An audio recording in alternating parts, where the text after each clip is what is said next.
Right, I don't know if you can see this, but this is what happens when a drive shaft seal goes. It's absolutely pouring out. And that was only put in 3 weeks ago. So that's a whole gallon of transmission fluid wasted.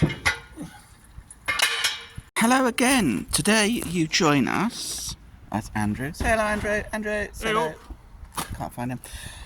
Once again, on the 2006 Land Rover Freelander 1, we are, as you can see, doing a differential seal and a drive shaft.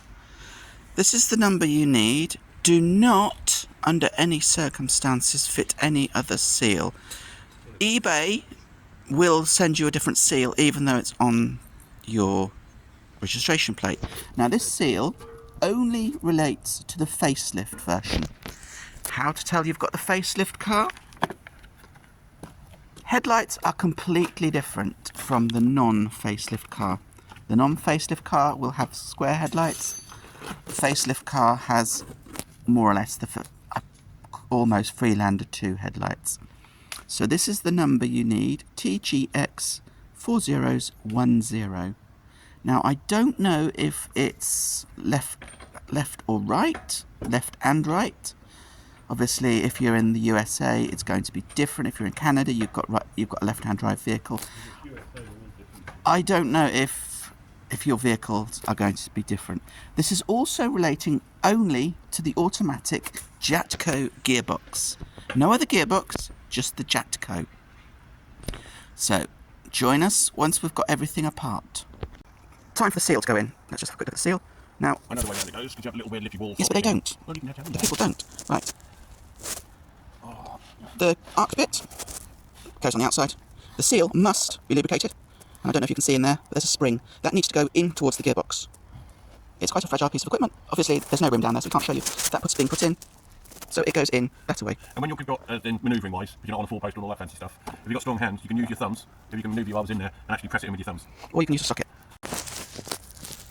So, crack the large nut off. Be aware, it is ludicrously tight. You will need a new bolt. Do not use your old one. Unless you're out in the middle, say, the Sahara Desert. Or you're in the wilds of Scotland, Wales, or wherever. Do not use the old bolt. You'll find one of these useful and all if you show them. Short length Piece of scaffold tube. Just for extra leverage. So that's that off. Now we found it was easier to remove the entire carrier. 15mm bolt, 2 of them, top and bottom, undo it, take the whole carrier out. Works wonders. 15mm bolt. There it is, 15mm. This is actually like Pinky in the Brain. Again, replace them with new ones. Unfortunately, at the time of videoing JLR Land Rover, we're not able to order new bolts. But that's a quick fix for another time. So, unfortunately, at the time JLR Land Rover, we're not able to order new bolts due to a cyber attack. Let's see what's going on under here. We have a bungee cord being put up. There we go. Safety cord, bungee safely up there. Now we just need a Phillips screwdriver to undo that. And the disc comes off. I've shoved in and bolts on. Now, the observant amongst you will notice these are old bolts because at the time of videoing, Land Rover could not get them. One, because they had a cyber attack, and secondly, because they're telling me they cannot get them. Now, I dare say you could buy them elsewhere. I don't know what tension they are, but they are shouldered. So I wouldn't go just shoving any old 10/8 bolt in there. I would try and locate the correct bolts. Interestingly, on my car, They are not, they don't appear to be cambered. On your car, they may be cambered, so just watch for that. Oh, get yourself a camera. 18mm spanner, 21mm socket. We found it easier once you've got everything off. Look, there's Andrew. Say hello, Andrew. We found it easier to support the hub because all this, where's my finger? All this has to come off and it is very, very heavy.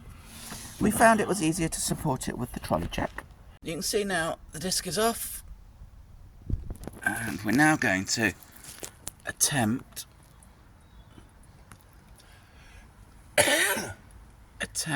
to, if I can find the bolts. We've got 2 bolts that we've got to undo. Let's go find the hub. Right, we've got 2 bolts on the side of the leg. One there, and one there. Out the light, can you? Right. If you see in there, that is your gearbox. And these splines, they look okay. They're a bit rounded at the edges, but they look okay. Not bad for over 20 years. No. Now, once again, what you have to remember is this seal is a one-use seal. So if we mess it up, we're going to have to locate another one. Don't boo-boo. Not the easiest thing to find. So, back in a little while. So, you can see the seal. I'll start from the top again. We're going to start from the top. Now, what you need to remember with this video is it's upside down. For some unknown reason, my camera does things upside down. Don't know why, it just does. Timu. Even if I press the button, Andrew just said that certain T company. No, it wasn't. It was the A company. So let's go round. So we're at the top. Yep. Which obviously is the bottom. No, you've gone off the seal. You need to come. That's it. Right, you're back. You can see the seal is in nicely, nice and flush. Nice and flush. All the way around. Looks good.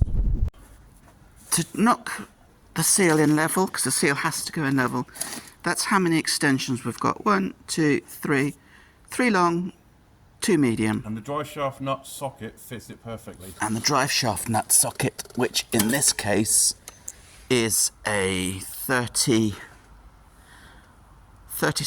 fits. Sorry about the delay, folks. We had a few expletives as the drive shaft went under the anti-roll bar and between the wishbone, drive link, My finger set.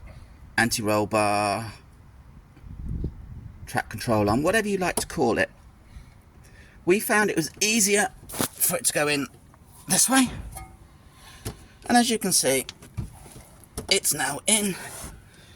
So it's time so drive shaft in,